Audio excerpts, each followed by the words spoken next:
In the last class, we talked about an ad hominem argument called a silencer. And we said that while there are some silencers that are good arguments, a lot of them that are given in everyday life are bad arguments. They're fallacies. Today I want to talk about another kind of ad hominem argument, an ad hominem argument called a dismisser.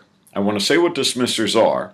I want to give some examples of dismissers that actually are pretty good arguments, but then I want to give some examples of dismissers that occur in everyday life that are bad arguments. Okay, so let's start by defining what dismissers are. So, as I said, a dismisser is a kind of ad hominem argument.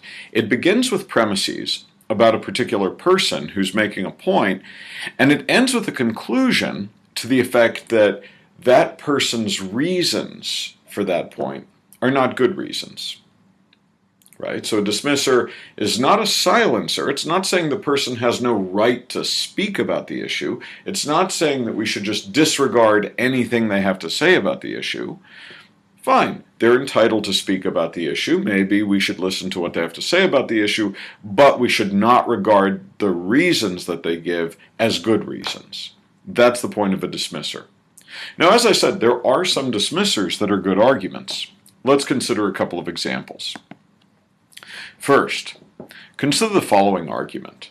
Right? Let's suppose we've just watched an advertisement in which a coalition of companies in the fossil fuel industry are giving an argument in the ad to the effect that climate change is a hoax. In fact, there's no significant man-made climate change taking place in the environment today.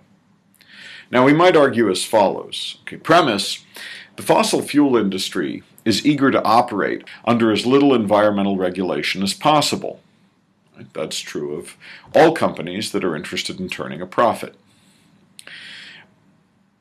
Conclusion: therefore, any reason that the members of the fossil fuel industry give in support of the conclusion that climate change is a hoax are unlikely to provide strong support for that conclusion.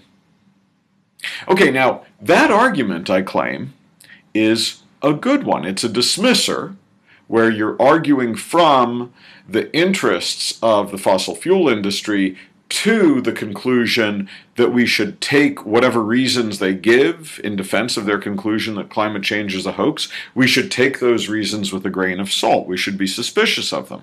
Now, of course, that's not to say for a moment that we should simply deny those reasons or deny the conclusion that climate change is a hoax.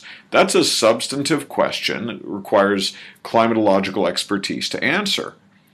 But while we leave it open as a possibility that the argument being made by members of the fossil fuel industry is in fact a sound argument, we only leave it open as a possibility. We recognize that what's very likely to be true, given their interests, is that the argument that they're making is not a good argument. Possibly it is. We have to investigate. But based on what we know now about the interests of the fossil fuel industry, it very likely is not a good argument. Okay, so let's give another example of a dismisser that's a good argument. Let's suppose the head of a particular bureaucracy is arguing that cuts to that bureaucracy's operating budget would be absolutely devastating. In fact, given the centrality of that bureaucracy's mission, it's in fact crucial that their operating budget be at least maintained and preferably significantly grown. Okay, now we might give the following dismisser argument. We might say, look, the head of that bureaucracy is eager to have as large an operating budget as possible under her control. That's her job, is to gather as many resources as possible and harness them in the service of whatever purposes she sets out to achieve. But from that we could draw the conclusion that any reasons that she gives in support of the conclusion that her department, her bureaucracy, needs to maintain or grow its current budget, those reasons are unlikely to provide strong support for that conclusion. Again, that leaves it open. Perhaps the conclusion is true. Perhaps even the reasons provide strong support for that conclusion. And certainly, she's entitled to have an opinion on the issue. She's entitled to sound off on the issue. But we should be suspicious of her argument given the interest that she has, given her powerful personal interest in increasing the size of her operating budget. We should be very suspicious of the reasons that she gives. We should assume that they're false unless we have good reason to believe that they're true. We should assume that they don't support her conclusion unless we have good reason to believe that they do. Okay, so these are some examples of dismisser ad hominem arguments that are actually pretty good arguments. But more often than not, dismissers are given in everyday life that are not good arguments, that are fallacies.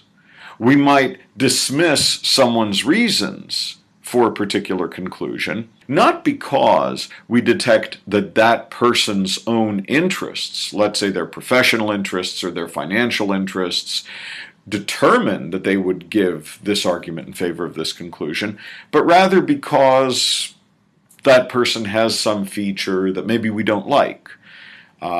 Maybe we think they're too smart by half, or maybe there's something about them that strikes us as suspicious. We can't quite put our finger on it, but maybe they just seem vaguely, I don't know, European.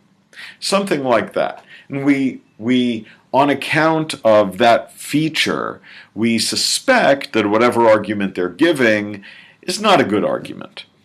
Okay, those are examples of dismissers that are fallacies. Let's consider some examples of those now.